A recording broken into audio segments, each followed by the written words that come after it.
नमस्कार दोस्तों। आज हम चर्चा करेंगे कि ये राजनेता कितने धूर्त होते हैं, लोगों को किस तरह बेवकूफ़ बनाते हैं, किस तरह से आपस में लड़ाने का कार्य करते हैं। अब सवाल इस बात का है कि नेता बजाय इसके कि हिंदू मुस्लिमों का आपस में लड़ाने की बात करें, ख़ास तौर पर मैं मुस्लिम नेताओं को कहना चाहता हूं कि ये लोग इन बातों पर गौर क्यों नहीं करते। किसी भी रामनवमी के जुलूस पर पत्थर फेंका जा रहा है। हमारे गांव के पास देहरा में एक कल घटना हुई, देहरा गांव में, जहां पर महाराणा प्रताप जयंती पर पत्थर फेंके गए। और बीजेपी के नेताओं से भी कहना चाहता हूं कि आप हिंदू मुस्लिम मुस्लिम करते हो, सच्चाई तो ये है कि हमें उन गलतियों की तरफ उंगली उठानी चाहिए जो वास्तव में गलत है। अगर यही बीजेपी के नेता मुसलमानों की बुराई करने के बजाय इस्लाम की सच्चाई को सबके सामने रखें, जिस तरह से हमारे एक्स मुस्लिम्स या बुद्धिजीवी इस्लाम की सच्चाई को सामने रख रहे हैं, तब जाकर हमारे मुस्लिम भाइयों को ये समझ में आएगी कि इस्लाम कोई अच्छी चीज़ नहीं है, गंदी चीज़ है। इसी तरह मैं नवबोधों को भी कहना चाहता हूँ, जो बुद्धिस्ट बन गए हैं, वो भी ये नाटक बंद करें। सनातन वैदिक धर्म में 100 बुराइयां हैं और ये बुराइयां लोगों द्वारा डाली गई हैं। मनुस्मृति को हम धर्म की किताब मान ही नहीं सकते, चाणक्य नीति को भी हम धर्म की किताब नहीं मान सकते, इस तरह रामचरितमानस को भी हम धर्म की किताब नहीं मान सकते, क्योंकि ये किताबें मानवता की रक्षा करने में अक्षम साबित हुई हैं।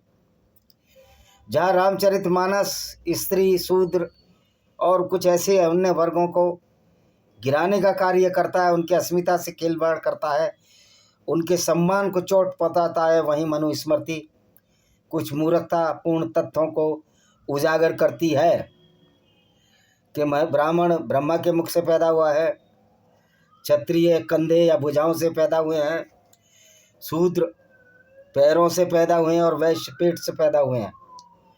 कुछ लोग कहते हैं कि सांकेतिक बातें हैं। अगर ये सांकेतिक बातें हैं तो इन बातों को आज के युग में, वैज्ञानिक युग में, जो कसौटी पर खरी नहीं उतर रहे, इन बातों को आगे चलाने की क्या ज़रूरत है? मनुस्मृति को प्राथमिकता देने की क्या ज़रूरत है?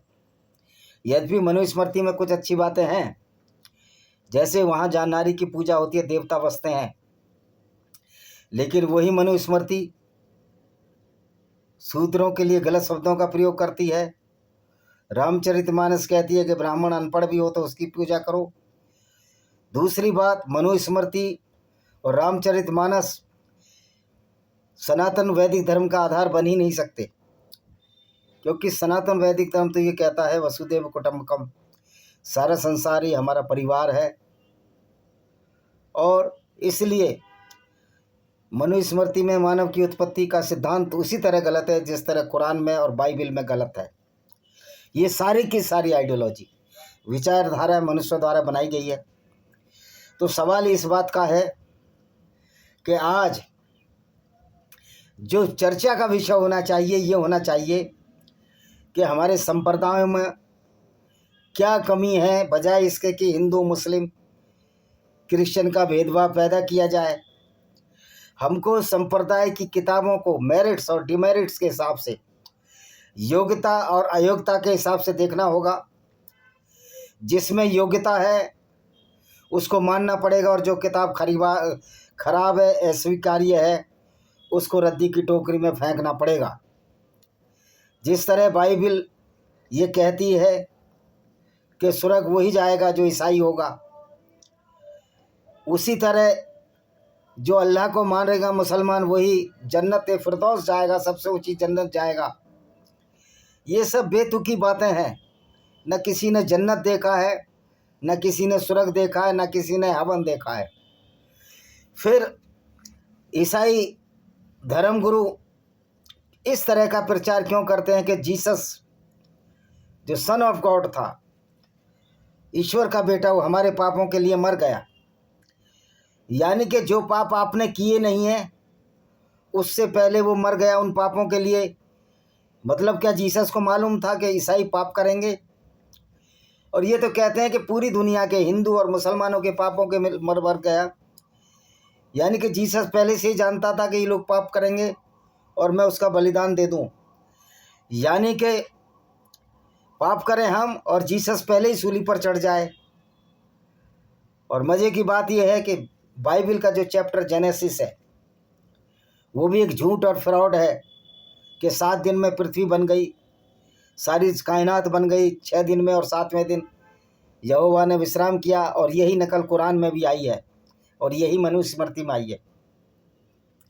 लेकिन ये जो नफ़रत का बीज है, सबसे बड़ा बीज, हमारे मुसलमान अगर इस्लाम पर चलें, भारत के मुसलमान इस्लाम पर चलें तो रोज़ दंगे हों, रोज़ कत्लो गारत हो, क्योंकि इस्लाम की कॉन्सेप्ट, इस्लाम का अभिधारणा ही ऐसी है कि वो दूसरों लोगों से दोस्ती का हाथ नहीं बढ़ाता, बल्कि दूसरे लोगों के खिलाफ एक ऐसा भय का माहौल पैदा करता है, ऐसा नफ़रत का माहौल पैदा करता है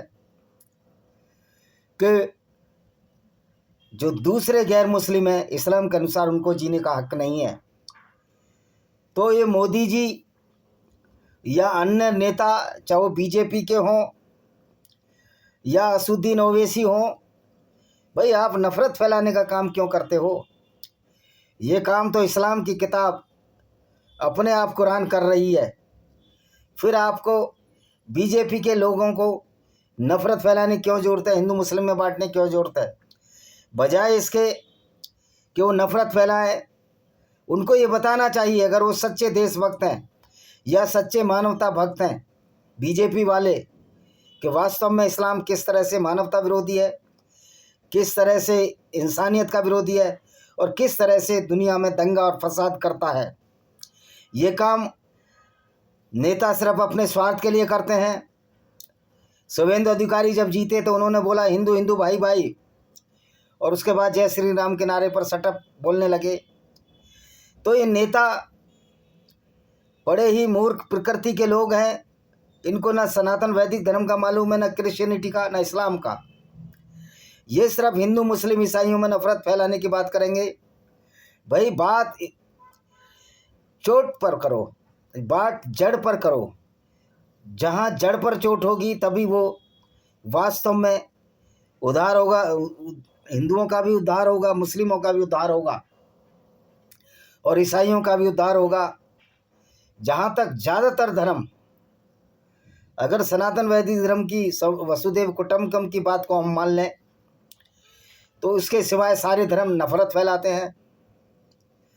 बुद्धिज़्म लॉजिक की बात करता है, लेकिन मज़े की बात है, बुद्धिज़्म को मानने वाले भी बुद्ध को पालन नहीं करते हैं और वो सिर्फ टारगेट करते हैं ब्राह्मणों को। जबकि वास्तव में अगर वसुदेव कुटुंबकम की परिकल्पना है तो उसको ब्राह्मण भी मानता है और उसको शूद्र भी मानता है, उसको वैश्य भी मानेगा, क्षत्रिय भी मानेगा, जैसा कि आप कहते हैं। लेकिन हमारे यहाँ जन्म से जाति नहीं, कर्म के आधार पर जाती हैं। तो कोई ब्राह्मण नहीं है, कोई शूद्र नहीं है, कोई वैश्य नहीं है, कोई क्षत्रिय नहीं है। जो जैसे कर्म करेगा वैसा ही उसका वर्गीकरण होता है।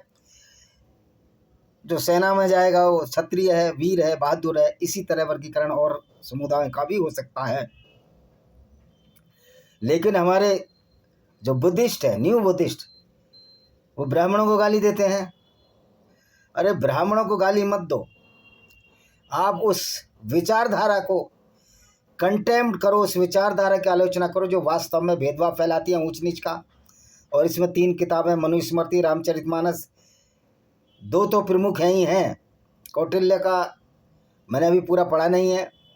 अगर उसमें भी जाति व्याख्या है इस तरह की कि नाई को चालाक बताया गया है, किसी को कुछ बताया गया है, तो ये सब समाज में विदेश बढ़ाने वाली विचारधाराएं हैं। इसलिए मनुस्मृति कभी भी वैदिक धर्म का अंग नहीं हो सकती। चाणक्य कौटिल्य का नहीं भी अंग हो सकती चाणक्य नीति, और उसी तरह से रामचरितमानस का भी सनातन वैदिक धर्म का अंग नहीं हो सकते, ना ये हमारे धर्म के अंग हैं। लेकिन कुरान और बाइबिल तो क्रिसमस से इस्लाम और ईसाई धर्म के अंग हैं, और ये किताबें निश्चित तौर पर वैमनस्य देती हैं, देश भावना को फैलाती हैं।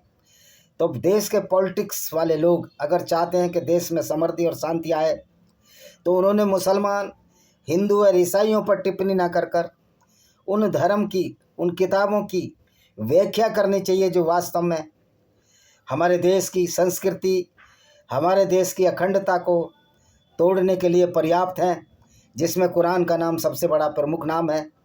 कुरान वो वाहिद किताब है, जो मुसलमान हमारे भारत के कुरान को पढ़ते हैं वो वास्तव में उसके अर्थ के साथ नहीं पढ़ते, और जब के अर्थ के साथ नहीं पढ़ते तो उनको मालूम ही नहीं है कि कुरान का अर्थ क्या है। कुरान वो वाहिद किताब है जो दुनिया में दंगे कराने का कार्य करती है, हिंदू और ईसाई और गैर मुस्लिमों को लड़ाती है और उनको जीने का हक नहीं देती। तो हम मुसलमानों की आलोचना करने के बजाय हम मुसलमानों को समझाएं कि तुम्हारा कुरान जिसको तुम मानते हो, अगर उस पर भी अमल करोगे जैसा कुरान में लिखा है, तो निश्चित तौर पर आतंकवादियों की श्रेणी में जाओगे। तो मुसलमानों की आलोचना करने के बजाय हमें कुरान की सच्चाई लोगों के सामने लानी चाहिए कि कुरान वास्तव में दंगा कराती है, वास्तव में एक आतंकवादी विचारधारा। ये पुस्तक सबसे खतरनाक है। यूँ तो ईसाइयों की किताबों में भी किताबों में भी निर्दोष मेमने की बलि का उल्लेख है। तो ये किताबें दोनों हिंसा को बढ़ाने वाली किताबें हैं। जब हम बेकसूर जानवरों को मारेंगे जैसा कि बाइबल और कुरान में उल्लेख है, तो क्या वास्तव में आपस में सद्भाव रह पाएगा?